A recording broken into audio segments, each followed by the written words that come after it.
Hey everybody, got a couple more days worth of progress for you. We got the mirrors wrapped up, at least as far as mounting goes. Gonna wait till after I got the electrical system up and running before I wire them in. But the brackets are up and the mirrors are on. It's looking pretty good. Huge improvement over the stock setup.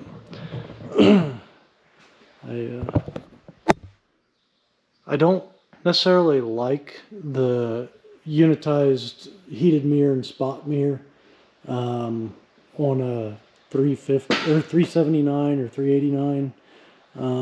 But in this application, I like it. I don't know, it's a little different. Definitely going to be a huge improvement as far as visibility goes for him. The stock mirrors, he was having a constant fit with them vibrating loose and falling out, and so this will have fixed that, along with both sides are moto mirrors, so that'll be really nice for him. He's been working on getting the frame cleaned up and painted. Pretty much all of it was primed, and now he's working on putting a nice coat of gloss black on it. We're just using spray paint. There's definitely better ways to paint a frame, but we just didn't have the time or shop space in this application. Honestly, my favorite way to paint a frame is with an airless paint sprayer, like what you use for a house. You use that with some Rust-Oleum paint that's been thinned a little bit with lacquer thinner, and it puts a beautiful heavy coat of paint on with tons of gloss and holds up really well. But it wasn't going to work. We got other jobs going on. For instance, we're pretty sure that this one here, we haven't torn into it, but we diagnosed today that I think the cam gear, the keyway for it sheared off. We've got the cam timings out on this for sure, and we think that's the most likely cause of it, so time's going to tell. But not a job we were expecting, and I don't really want to do it right now, but I guess that's just the way it works. We'll see what happens. So anyway, back to the T6. I started putting the wood floors in. Normally when I do a wood floor on a truck, I always use underlayment, you know, your plywood. Usually in the past I've used 3/8 thick plywood, but I've always used thicker finish wood on top. And this go around we're using some pretty thin stuff. So I think this is like 19/32 thick. It's like it's, I don't know, probably around a good 9/16 to 5/8 of an inch thick, maybe. So anyway, for the top layer, my customer, he went with this SmartCore Naturals. After we talked about it, he showed me samples and stuff. We decided to use this, and we're pretty enthusiastic about it. It's got a genuine hardwood laminate on top, but it's a composite core, so it's totally waterproof, and then it has a rubber backing on it, or rubber-ish backing, which just leads me to think that this is going to hold up really well. Just always concerned about, you know, moisture and water destroying the floor in the truck, and so we're always trying to find the most durable material to put down. This stuff, it's been really easy to work with. Cutting it with the saw and the jigsaw here, I haven't had trouble with it chipping too bad on me at all. Better than average, I'd say. It's because of the thinness, it has kind of been a pain to get the locking edges to lock in. You know, they'll get there, but I think it's just so thin that the board wants to bow on me a little bit as I'm working with it. And so, you know, it's a irritation and annoyance a little bit, but it's not that big a deal. Oh, and one more thing while I'm talking about the flooring.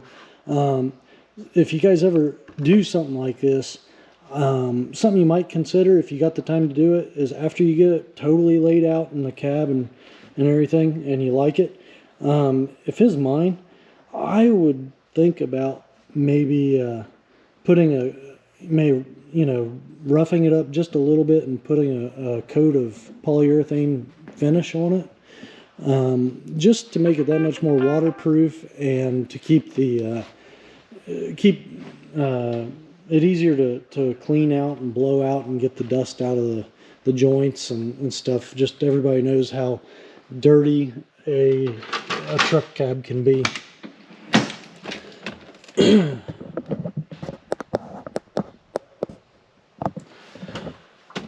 Okay, so here's our progress so far inside the truck. I started by putting the bunk floor in. It's got a layer of sound deadener under it, and then the plywood underlayment, and then we got the finish wood on top. And so as you can see, I've tried to keep my edges tight to the edges of the bunk, the perimeter of it. There's room for a little bit around the edges. It's not perfect because there's room for the upholstery and whatever to come down and cover in certain areas. Now, areas like that are always going to be exposed, so I try to keep those looking real nice. And it's those exposed areas that you really want to be very careful with. Keep the edges tight. And then a little trick that makes a gigantic difference is before you lay your finish wood down, and all these corners and stuff, you got that bright yellow underlayment, and if any of that shows up from any angle, it's going to show up really obvious around the cracks and edges. And so in order to minimize that, I always take either some black spray paint or a black permanent marker or whatever, and I darken anything underneath in any of these areas so that if my cut's not perfect, I don't have something that's sticking out really obvious to you. So over here in the cab, we're partially there. You can see how I've started, and I started the same way in the bunk as well. I found center of the truck and I made marks, and I put down screws for the edge of the wood, and that's going to keep my board straight all the time because this is floating, and I haven't attached the top layer to the cab yet. It will get tied down eventually, but as I'm installing it, I like to leave it loose so I can still work with it. So anyway, and also by finding center of both, that way my lines are the wood's lined up from bunk to cab. I think it just details like that make a big deal. Okay, and then so on the underlayment, you can see that I put holes in it for the seat, but I think that and the shifter hole is the only thing that I cut into it, at least on this main section, before putting it down.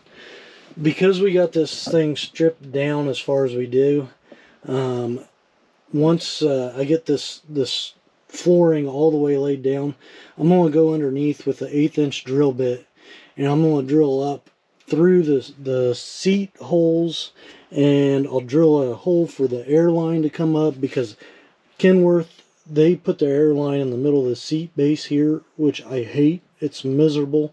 We're going to move the bulkhead fitting, you know, to the back somewhere where it's not real obvious. So I'll do that later. I am going to mount an air horn lever pull handle here next to the seat. I'll be doing that, I don't know, probably tomorrow, but I haven't done anything in regard to that yet. I'll do that once I work the floor over closer to it.